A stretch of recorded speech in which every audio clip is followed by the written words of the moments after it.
We're going to take a look at finding the interior angles of a quadrilateral, but in particular we're going to be looking at finding the values of two unknown angles. So just to do a recap of what we've already done. So we've already looked at finding one unknown angle within a quadrilateral. So what we do is use the fact that all four of these angles add up to 360 degrees, and we write up an equation that looks something like this. Then we add all the known values, in other words all the numbers, together. Then we subtract the number on the left here from both sides, so we just get x by itself. And then we get our value for x. Now this seems simple enough, right? Well, moving on to finding two unknown values may seem a little bit more daunting, but it's just as easy. It's just a matter of turning the numbers you find in the shape into an equation, and once you've got that in an equation, you just work out the algebra. Now this looks pretty confusing, right? When we look at it like this one big shape with all of these numbers and everything, it can be a little bit overwhelming.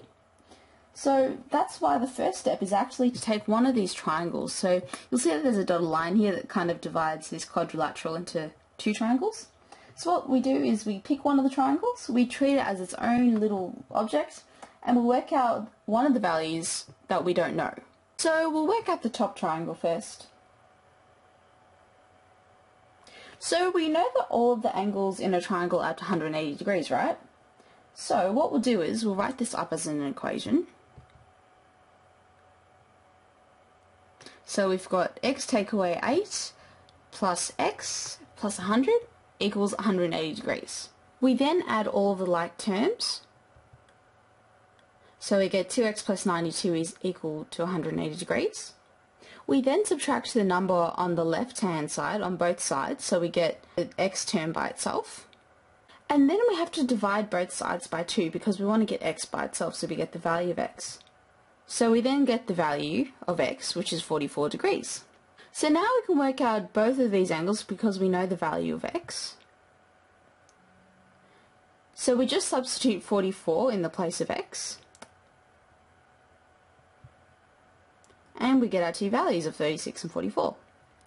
Now we can work out the y value because we've worked out the x value. We have two options here. We can either look at this as a separate triangle again like we did before, or now we can look at the whole thing as a big quadrilateral. So we'll do the second option so that we've just covered both ways.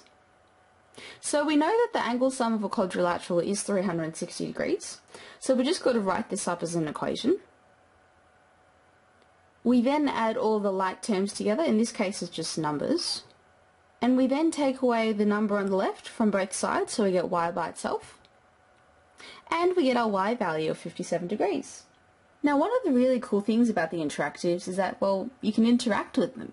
So for example, you can change up the shape of the quadrilateral, so it doesn't have to be sort of the kite looking shape that it was. So for example, here I've got it as, I don't know, I kind of thought it looked like a jet plane, like when there's really fast ones.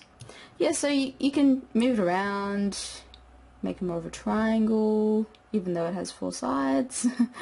Yeah, you can do whatever you want. And another cool thing you can do is you can also go back through all of the steps that we've gone through by using the green slider at the top. So you can drag it across and yeah, just go through all the steps, and if there's anything you need to go over again, you can do that.